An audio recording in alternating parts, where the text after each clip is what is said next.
Welcome to Real Talk with Hagir, where real stories rise and silence doesn't stand a chance. Today, I am truly honored to have one of my personal role model. And I know, Enzi, you're gonna smile, but you are truly a role model and an inspiration, not just to me, but to many other.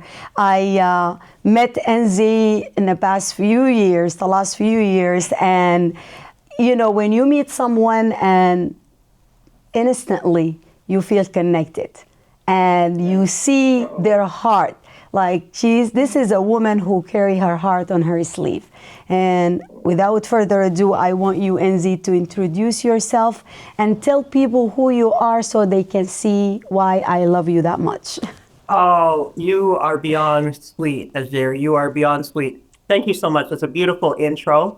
And thank you for the opportunity to be on your podcast. I've learned so much because as I mentioned to your crew, I'm a new podcaster and I'll talk a little bit about that. Mutual, my friend. You're very kind and as you introduced me as your role model, I indeed find you as a role model. So we can just duke it out. Yes. Who's role model? You're incredible. I mean, when we first met by way of the Harrisburg Rotary in Pennsylvania, I was enamored by you. I was just amazed all that you have accomplished and done.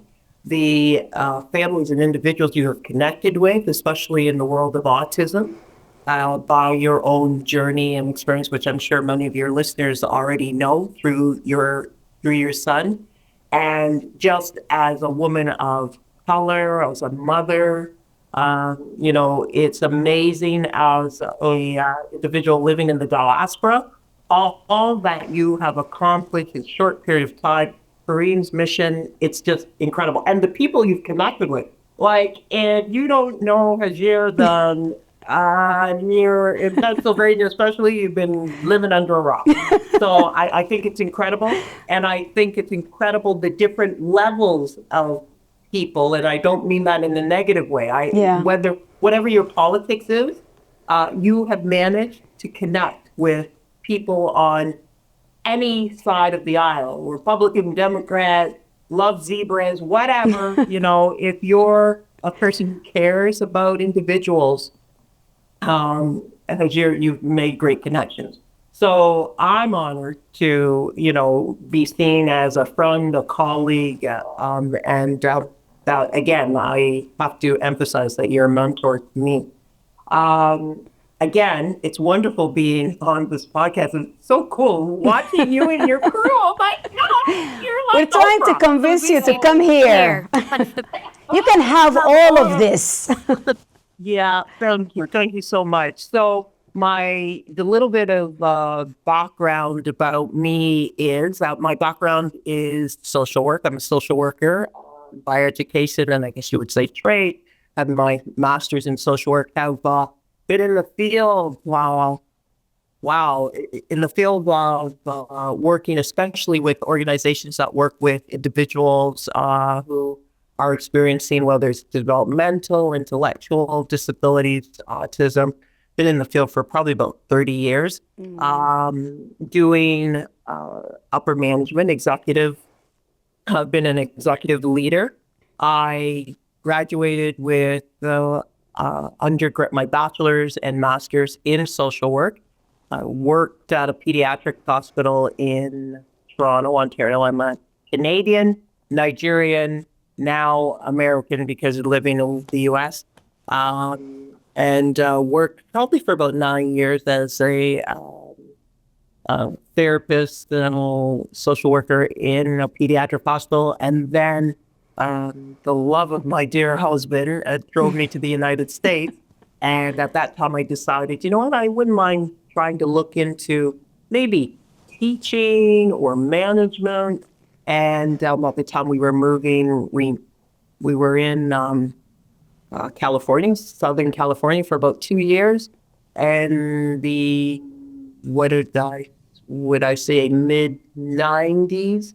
Oh, And wow. then we, after that, moved to New Hampshire, where I had been with my family, my husband and three kids, for, 20 some years. I mean, it was just 2 years ago that I took on a position as CEO of Vista Autism Services in Hershey, Pennsylvania. Apparently Yes, the sweetest place on earth. it is our Um, hometown.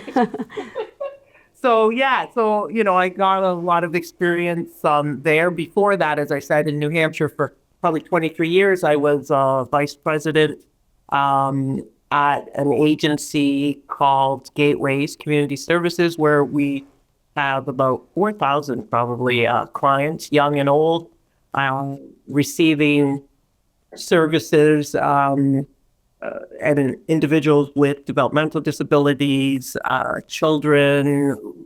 We have early supports and services. We have a veterans program, autism program, just a great organization. And that's where I can say I learned all that I know of today as a senior leader and executive leader, that's for sure.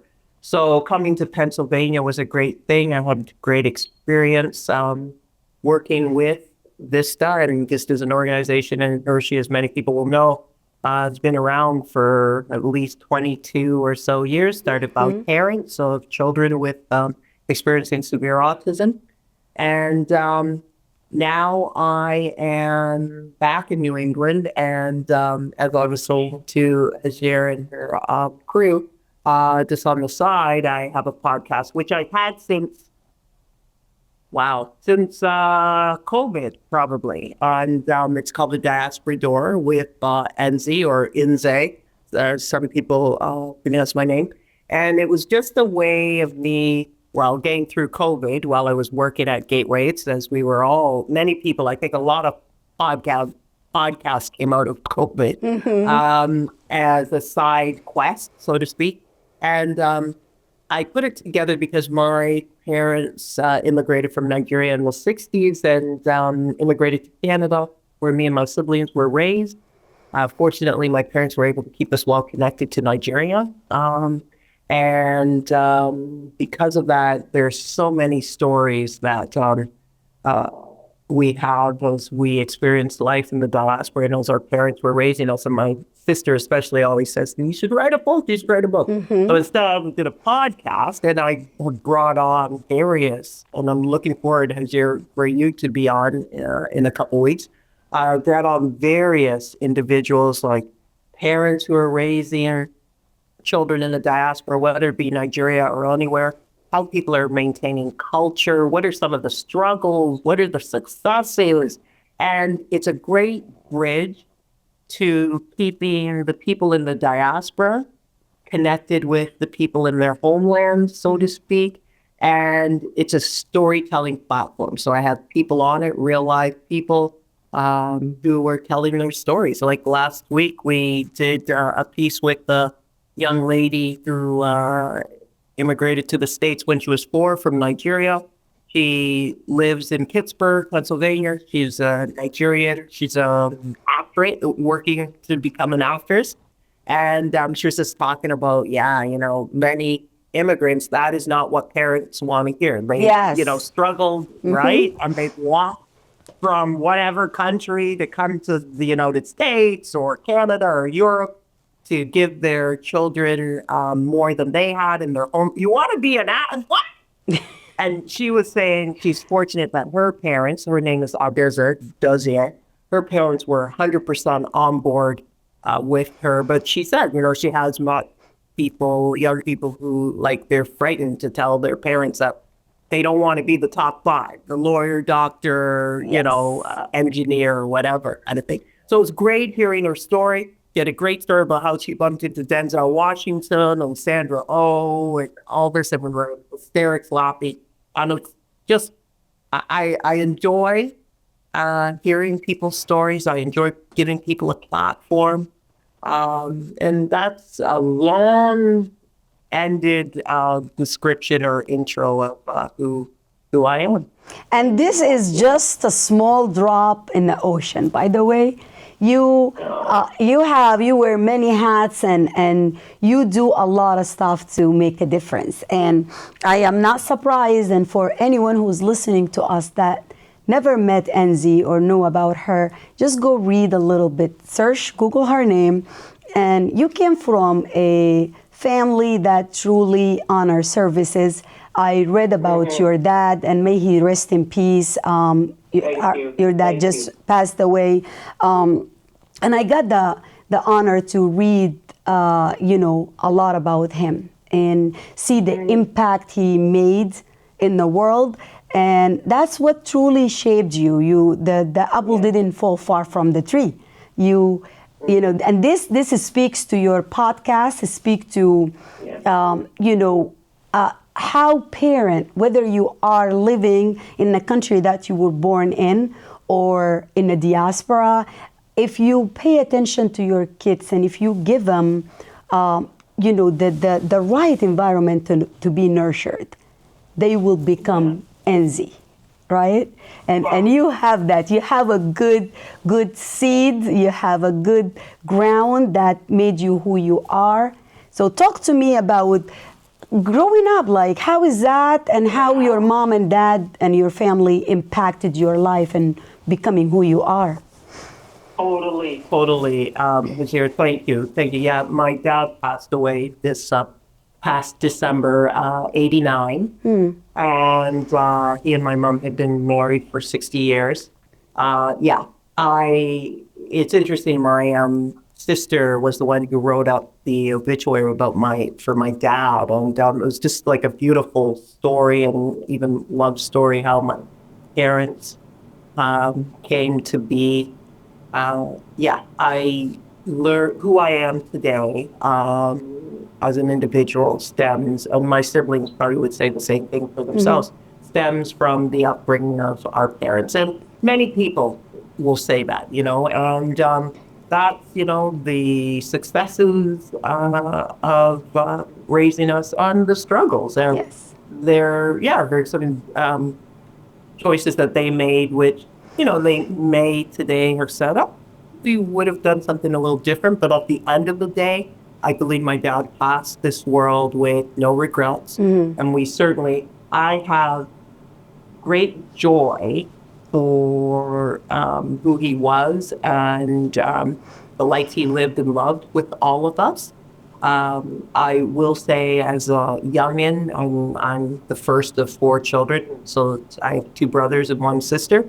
Because of the product of immigrant parents, and they were always, studying or working, or as immigrants, it's the schlep, it's the hustle, right? Yes. And the older kid is taking care of the other kid. So I grew up waiting for some sort of responsibility, in high school, when my buddies were goofing off. I'm like, here you guys, I can't. I mean, my dad's out of the country, my mom's working, I'm taking care of, my siblings, so there'll be no partying or whatever. In fact, a lot of times in high school, my friends would use the Enzi card of, okay, mom and dad, we're going to some party or going to someone's house. Now, Enzi's going to take it. So apparently, as soon as parents heard that Enzi was going to be there, okay, then it's okay. Then Enzi's going. So I grew up with really a lot more responsibility than some of my peers, having to take care of my siblings.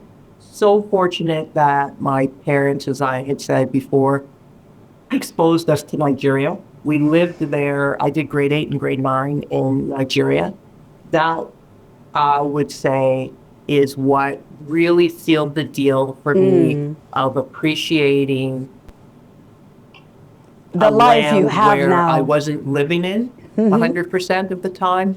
And knowing till this day, my aunties and uncles and cousins, even though I did not grow up in Nigeria, but those 2 years and then all the other annual visits we did to Nigeria really helped to scope the relationship I had with all of my family. And for me, just the importance of where you come from and who you are.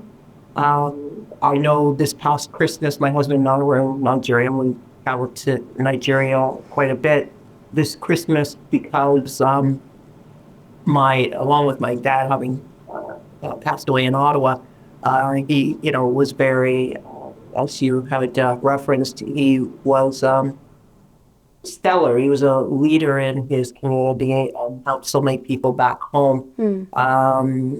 That when my husband and I were home this Christmas, his sister had passed away in the fall, in October. So her funeral was in celebration of life, was while we were there, the first week of Wow. January. And it was just amazing being in my parents' village, my mom's village, my dad's village, and all these people coming up to me and giving me condolences and, say they pronounce my full name Nzenalu. So, saying in our language, which is Igbo, that, I'm a daughter of, my dad, Denge, and all that he has done for many people, and that I thought enough to come home and be part. I mean, I hear that all the time, and I take great pause when I hear that, and I feel, wow, you're giving me so much credit, but it's all because of the foundation that my parents Yes. who came from, like when you see the villages they came from, like these refugee villages that Irish nuns and priests who came from Ireland back in the day, like in the 40s or whatever, to educate. And I know we all have our different Yes. take on missionary work and colonizers and whatnot, the good and the bad of it. But when I look at these Irish, especially nuns who, because both my parents were trained, both nurses, these young Irish nuns who would have come on some boat, I don't even know if it's the Titanic or what they came on, to come into, like basically to them, Yeah. like the jungles of Africa, like Yes. young, like back in there's no social media or let's WhatsApp or look, they just went on a boat because they believed in God and whatever and came and educated these people like my parents who made it out of Nigeria to today, where here I am and here my siblings are, and then our children are the legacy. It's mind blowing. Yes. Like, I just like, what? I just like, and when I bring it back to the recognition or the celebration of life, and we're going to have one for my dad back in Nigeria because we did one in Canada where he was buried. When I look at the celebration of life that my auntie who passed had, like the cows that were coming in, that people were gifting, the marching band, the horse-drawn carriage, through her coffin, through the village, and just the importance of tradition and knowing that I'm part of something, and me and my siblings and my family and my children are part of something that's so much bigger. I mean, the same thing happened a few years ago when my husband's mom passed. The same, like looking at who she was and the leader and a she in a very patriarchal society, how she was held in high regard and how she raised my husband and his siblings. It's just like, wow, really wow. And that's why it's so important for all of us to be so open-minded when we are looking at people who live in the diaspora, we're looking at immigrants, we're looking at, they or them. Like, what is that all about? Yeah.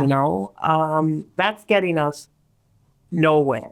Yes. So it's so important, all of us, to do whatever we can to connect to our fellow man. I know I sit on the ACLU board in New Hampshire and have for quite a few years, and ACLU around the country, but I will give a big plug for New Hampshire, is such a active, vibrant organization maintaining those liberties and freedoms of individuals, no matter who you are, what you look like, or where you're from. All of us can do something. Like the little lady who's in a tiny little community who's standing up for her neighbor just because, you know what? That neighbor, whether they're from whatever country, is my friend and helps me at the grocery store. And you want to do what to my neighbor? Yeah. No, that's not happening on my watch.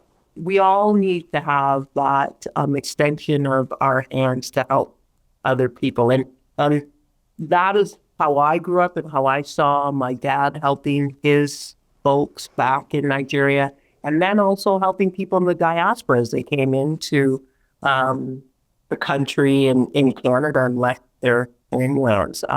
It is so important as we raise our children outside of, because we're all immigrants, all Yes. immigrants, unless you are, the indigenous, the Aboriginal person, we're all immigrants. We all come from somewhere. And some people really struggle to get us here. Yes. And I think people forget that. Yes. So yeah, that's my growing up. I will say totally reflection upon how my parents raised us and what they exposed us. And I like, hearing, like, not just me, I have similar experience, but a lot of people don't travel. And traveling is an antidote for ignorance, right? It helps people see things. But if you cannot travel, I always say just talk to the person next to you. Yeah. Hear Enzi's story, hear my story. There are so many people that can bring a different perspective on what you believe in or what you think is right.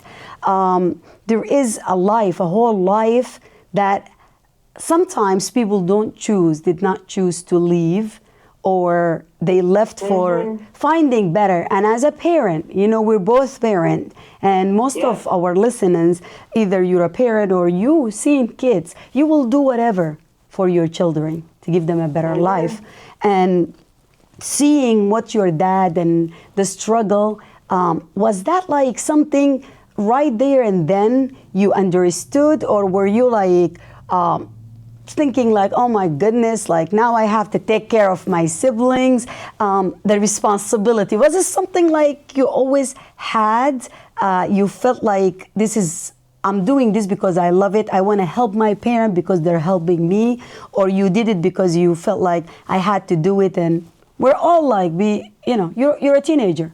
So you're going to feel like I'm missing out. I want to be out partying with my friends, but here I am babysitting. So just quickly, like, does that have, like, for any child or any parent, do you think something could have been done differently? This is something you want people to hear and understand, especially for the young ones. Yeah, that's a good one, Hagir. That's a good one. First of all, my parents should have let me go on sleepovers. Yes. I'm gonna put that one. That's the one thing. They should or shouldn't? I will. Wait, no, I didn't. You know what? The first time I slept over was in university, first year in my dormitory, because my parents never. They're like, Do you see "Sleepover, my hand do you up? not-" Yeah. So you're one of those parents? I am one of those parents, but I didn't wait until college. I told my girls they can have a sleepover at our house. That's what my parents said. That's See, because my parents said, "What? Do you not have a bed? Like what's the sleepover? Do you have a bed here?" No. Why are you going to Listen, I had them come to the house. They can have all their friends, a whole village. Yeah. But my girls were not allowed to sleep at somebody's house that I don't know. So they didn't have a sleepover until, the youngest one actually got away with a lot. So maybe like 15 or 16. Yeah, 15 or 16. I think when you get to your second child, you feel like, You're tired. I'm tired. My husband says we're tired. Whatever, right? That's a whatever moment. So go ahead and talk about your sleepover.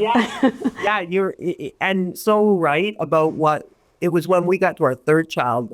My husband often says, "We're just tired." So you're right. The third kid Do whatever. actually do thing without everyone did. Yeah, no, growing up, and my sister reminds me when she's like 11 years younger than me, like now that we're both mothers and we have kids and partners, that gap in age doesn't seem so huge because we're going through similar life experiences. She reminds me, you know what, and you've been in charge of the formal and the glue since you were like 5. And she says it, I'm like, really?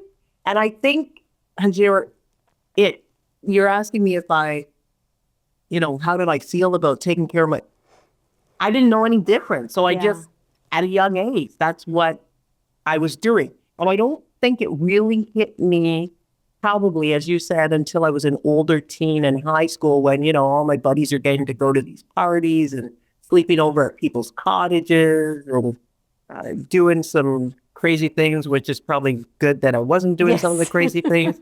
And they're all wonderful citizens today. They're great parents and great friends, and we're still very well They connected. got it out of their system. So I will say, I think I just took it on because that's what I needed to do. And as I got older, my dad was doing work internationally, so he wasn't always in the same city as us. If I look back and think of it, kudos to my mom who was raising us, especially when we came back from Nigeria to Canada. We came back without my dad. So, my mom was hustling and schlepping it without her wingman, without my dad. So, I kind of, a little bit, I think, became kind of like her partner. And so, making sure my siblings had the right, were signed up for the right swimming classes and that they had, their cute little birthday parties. And till this day, my famous ice cream cake that I created when they were little, just fond memories that I have of growing up. But yeah, I kind of probably matured a little quicker than my peers. And there were probably days where I why do I have to stay home to take care of these, my siblings? And I will say there were a couple of times where, I dodged the bullet. Okay, I'm going out to this party, but not really telling my mom it's a party or whatever. So today, I'm very thankful for all of that. But yeah, as I got older, before university, there were some moments of, I was short. Why do I have to be the one to take care? And I'm glad for this day. I mean, my younger siblings will say, that road trip we went on, or, the every year when we went to Canada's Wonderland or Amusement Park, and just all the things that they hold near and dear. I'm glad happened. But yeah, I just took it as that's what I That's was what you to had do to and do. I had to do. And I think a lot of immigrant children, that's what happens. Yes. Right? That's what happens. A lot of kids, they are doing because their parents are schlepping it and hustling it and trying to give them, the best they can. Maybe nowadays it's a little bit more sophisticated because of social media and because people are connecting with their different diaspora groups so that they're not feeling so alone. But I mean, when my parents first came to Canada, I mean, there was no you wrote letters to people and waited for answers on letters and telegraphed and things like that. You didn't have the ability to Zoom and talk to you. I can't even fathom how, parents, especially my mom, a female, coming here without your family, not having anyone to talk to who looks like you. And maybe some of the people who do look like you are kind of standoffish because they're feeling, you're from Africa. We're Black Canadians or we're, Canadian Caribbean. You're from this jungle place. What do you know? And especially coming as a nurse. And it ended up her training that she was trained was even a higher level than some of the nurses she was meeting. And it was because someone took her in, like a physician had trust in her and let her do certain procedures because she was a midwife.